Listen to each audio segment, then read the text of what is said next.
এসো হে বৈশাখ, এসো এসো। আজ বৈশাখ এসে গেছে। আজ শুভ নববর্ষ। আর পয়লা বৈশাখের দিনে আপনাদের সকলকে জানাই শুভ নববর্ষের প্রীতি, শুভেচ্ছা, ভালোবাসা এবং হার্দিক অভিনন্দন।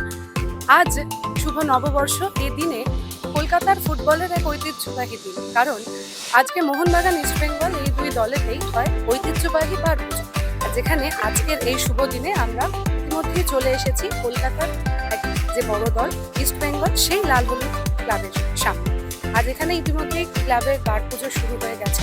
এই বার পুজোর দিনটা অত্যন্ত গুরুত্বপূর্ণ এই দুই দলের কাছে, এবং কারণ ফুটবলের যে আবেগ, ফুটবলের যে ঐতিহ্য, এই একটি ধারণা পোষণ করা হয় যে এই বার পুজো করে পয়লা বৈশাখের দিনে, প্রথম দিনে এই বার পুজো করার মাধ্যমে নতুন করে ফুটবলের যে মরশুম সূচনা হচ্ছে, সেই মরশুমে ফুটবলের এই দলের সাফল্য কামনা করে আজকের দিনে এই বার পুজো করা হয়। তাহলে চলুন আপাতত আমরা নজর রাখি ইস্ট বেঙ্গল ক্লাবের বার পুজো। ইতিমধ্যেই কর্মকর্তারা এবং ক্লাবের যারা মশাল গার্লস অর্থাৎ ইস্ট বেঙ্গলের যারা মহিলা ফুটবলার, তারা এসে উপস্থিত হয়েছেন। আমরা চেষ্টা করবো তাদের সঙ্গে কিছু কথা বলতে।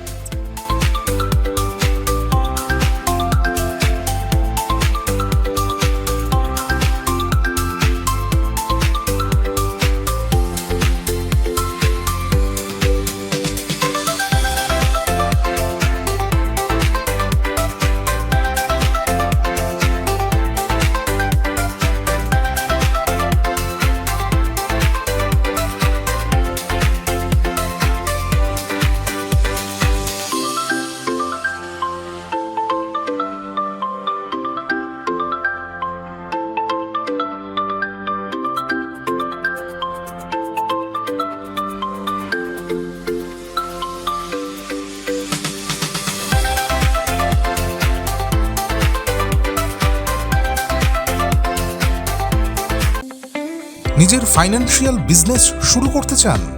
ভারতের টপ ব্যাংকিং ও ফাইন্যান্স সেক্টরের সঙ্গে পার্টনার হওয়ার সুযোগ এখন আপনার হাতের মুঠোয়। Low refundable investment, high profit, wide product range, সাথে full end to end support. সময় কিন্তু সীমিত। এখনই যোগাযোগ করুন 7003571225-এ। লিমিটেড অফার, আজই অ্যাপ্লাই করুন। Start your own financial business today. এই বছর ইস্ট বেঙ্গলের লিগ শিল্ড জেতার আশা কতটা রয়েছে এখনো পর্যন্ত? আমরা সবসময় আশাবাদী। লিগ এখন ওপেন আছে, আমরা টিমটি ঠিকমতো খেলবো, আমরা টিম চ্যাম্পিয়ন হবে। মোহনবাগান জিতে কিছুটা আবার আমাদের উপরে উঠে গেল, তো এখানে কি কোথাও সে উঠছে যে আমরা আবার ভালো জায়গায় যাবো। আমরা তোমার টিম চ্যাম্পিয়ন হওয়ার জন্যই খেলি। নেক্সট ম্যাচ কি বলবে ব্যাঙ্গালোর ম্যাচ আমরা 2-0 গোলে লিড করে সবাইকে পিছনে ফেলে আমরা এগিয়ে যাবো। আবার আইএসএল আমরা তিন গোল। জয়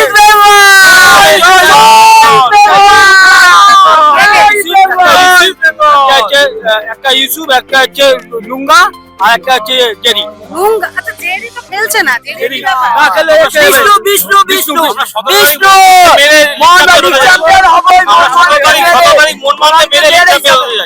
কালকে পিএফসির এগেইনস্টে নওরে মহেশিংকে আমরা পাচ্ছি না, কি মনে হচ্ছে? মানে তার জন্য কেউ আসতে পারে কি না? তার এফেক্টিভটা একটু কালকে বোঝা যেতে পারে। এবার আশা করছি তার জায়গায় সাউল ক্রেসপো আছে, রাশিদ আছে, আর মিগুয়েল ওর জায়গাটা পূরণ করতে পারবে। আশা করি অ্যাটাকিংটা ফরম্যাটে থাকবে। তার সঙ্গে আমাদের ডিফেন্সটা একটু খেয়াল রাখতে হবে। লিডে যদি আমরা 3 গোল যদি দিতে পারি বিএফসিকে, অনেকটাই লাভবান হবে পরবর্তী ক্ষেত্রে ম্যাচগুলোতে। জয় ইস্ট বেঙ্গল। ইস্টবেঙ্গল টিম খেলা হিসেবে ইস্টবেঙ্গল জিতবে। ডার্বিতে কি হবে? ডার্বিতে জিতবে ইস্ট বেঙ্গল। কে কে গোল দেবে? ইউসুফ দেবে একটা দেবে, কেলভিন দেবে, আর হ্যাঁ, আর হচ্ছে হলো আনোয়ার আলী দেবে। আর মহেশিং এর জন্য কিছু? নাওরে মহেশ সিং ভালো হোক, তারপর আবার ইস্ট বেঙ্গলকে লিগ শিল্ড চ্যাম্পিয়ন করবে এবছর। কালকের ম্যাচটা টাফ না? কালকে ম্যাচ টাফ, ইস্টবেঙ্গল জিতবে। ইস্টবেঙ্গল 3 গোলে জিতবে। 3 গোলে জিতবে। ওটা একটা ইস্যু। টিমটা তো ভীষণ সেট। সেট টিম আছে ইস্টবেঙ্গলের। যখন ইস্টবেঙ্গল লড়াই হবে। খেলার সাথে জয় ইস্টবেঙ্গল, খেলার সাথে জয়। নববর্ষের আমরা উপহার দেবো আম জনতা বাঙালিকে। পুরো কালকে জিতে আমরা সেলিব্রেশন করবো। নববর্ষের শুভেচ্ছা সবাইকে রইল। ইস্টবেঙ্গল ক্লাব ভারতবর্ষের সেরা ক্লাব। আগামী দিনে ভারতবর্ষের ফুটবল ইস্টবেঙ্গল ক্লাব শাসন করছে। আজকে দিনে তাহলে বার পুজো করে কি লাভ হবে এই মরশুমে? অবশ্যই লাভ হবে। হৃদয় জোড়ে ইস্ট বেঙ্গল, শুভ নববর্ষ সবাইকে। সবার শুভেচ্ছা, লাল হলুদ ভালোবাসা। জয় ইস্ট বেঙ্গল। নিজের ফাইন্যান্সিয়াল বিজনেস শুরু করতে চান? ভারতের টপ ব্যাংকিং ও ও ফাইন্যান্স সেক্টরের সঙ্গে পার্টনার হওয়ার সুযোগ এখন আপনার হাতের মুঠোয়। Low refundable investment, high profit, wide product range, সাথে full end to end support. সময় কিন্তু সীমিত, এখনই যোগাযোগ করুন 7003571225 লিমিটেড অফার আজই অ্যাপ্লাই করুন। Start your own financial business today. কালকে আবার একটা ভাইটাল ম্যাচ, এখন ঠিক যে অবস্থায় ইস্ট বেঙ্গল রয়েছে তাদের তো আপনি কি আশা করেন যে এবার চ্যাম্পিয়নশিপের দিকে আরো ফিরে এগিয়ে যাবে? সবটাই নির্ভর করে খেলোয়াড়দের উপর। খেলোয়াড়রা যদি মনে করে এটা চ্যাম্পিয়ন হওয়া উচিত হবে, কারণ হচ্ছে প্রত্যেক দিন তো খেলোয়াড়রা সেম পারফর্ম করতে পারে না, তাহলে তো ম্যাচ ড্র হার থাকতো না। টিম আমাদের ভালো, কোচ আমাদের ভালো, কিন্তু সবাইকে একত্রিত হয়ে কাজ করে যদি সাফল্য আনতে হয় তাহলে একসাথে পারফর্ম করতে হবে। তো মাঠের পারফরমেন্সের উপর ডিপেন্ড করবে, কেউ ইন্ডিভিজুয়াল মনে করলো কি করলো না কিছু যায় আসে না। এই যে কিছু ক্ষেত্রে দেখছি যে ইস্ট বেঙ্গল যখন একটা গোলে লিড পাচ্ছে ঠিক তারপরে লিডটাকে ধরে রাখতে পারছে না, আর সেই সুযোগটা আমার মনে নিয়ে হয় এগুলো ড্র করে দেন। এগুলো হচ্ছে টেকনিক্যাল পার্ট। টেকনিক্যাল পার্ট গুলো কোচকে জিজ্ঞেস করলে, ম্যানেজারকে জিজ্ঞেস করলে। আমাদের এই বছরের ক্যাপ্টেন মোহাম্মদ রাকিব, আর ভাইস ক্যাপ্টেন হচ্ছে আমাদের রঞ্জন চুলুঙ্গা। তা আমরা প্রত্যেকবারই ক্লাবের এই পয়লা বৈশাখের এই বার পুজোর দিন আনুষ্ঠানিকভাবে ক্যাপ্টেনের নাম ডিক্লেয়ার করি। তোরা কেউ জিজ্ঞেস করিসনি, কিন্তু আমি নিজেই বললাম। কল্যাণ চৌধুরী এসেছিলেন আপনার সঙ্গে অনেকক্ষণ কথা। খেলোয়াড় আমাদের। সৌজন্যমূলক নাকি এর মধ্যেও আমি মনে করব আজকের দিনে সাংবাদিকরা তাদের স্বাধীনতাটা বজায় রাখবে, কতটুকু প্রশ্ন করা উচিত সেটাই আমি এক্সপেক্ট করি। নেক্সট দেবাশিস দত্ত আমার কটাক্ষ করেছে কয়েকদিন আগে। যার যা কাজ সেটা করবে, অন্য লোকের কাজে আমি মাথা দিতে চাই না। হ্যাঁ। না, তাদের উদ্দেশ্য তো রোজ রোজই বার্তা দিচ্ছে, আজকে কেন বার্তা দেবো? আমাদের টার্গেট হচ্ছে ইনফ্রাস্ট্রাকচার ডেভেলপ করো, যেটা তোমাদের হাতে আছে। আমরা চেষ্টা করছি বিভিন্ন জায়গায় আমরা আরো বেশি করে, যেমন আমরা স্কুল অফ এক্সিলেন্স করে দেশের কাছে পৌঁছাতে চাইছি ট্যালেন্ট হান্ট করার। স্কুলগুলোকে আমরা সার্ভিস দিতে চাই। অলরেডি আমরা বাংলার বাইরেও বহু জায়গায় আমরা অলরেডি নক করে ফেলেছি। এইগুলোকে কত তাড়াতাড়ি ডেভেলপ করা যায়।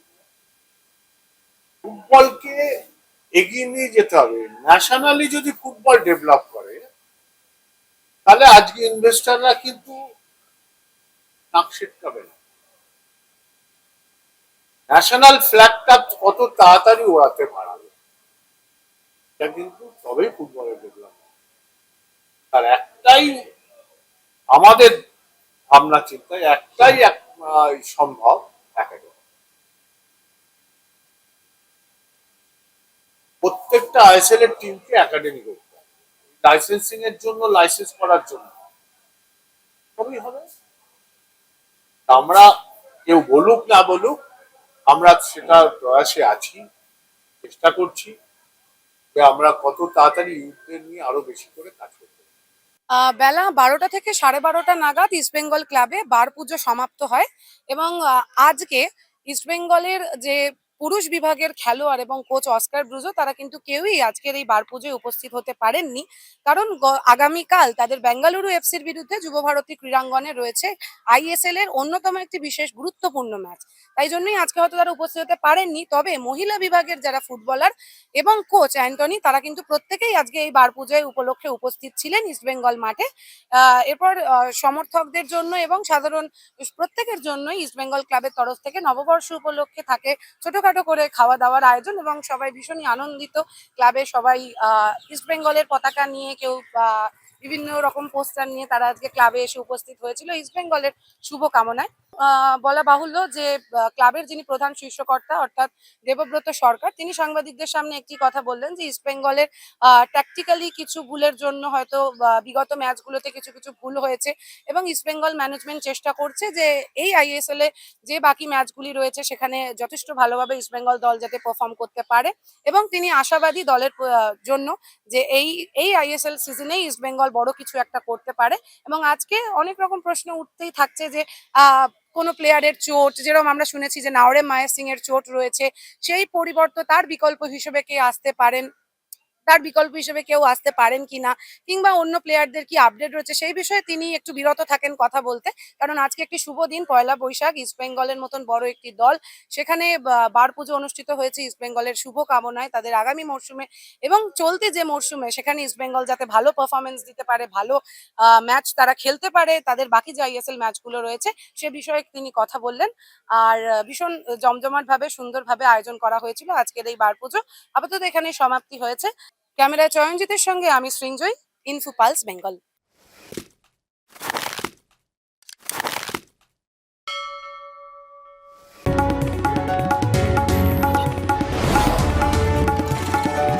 আপনারা দেখছেন ইনফো পালস বেঙ্গল, সত্যের স্পন্দন, বাংলার কণ্ঠ।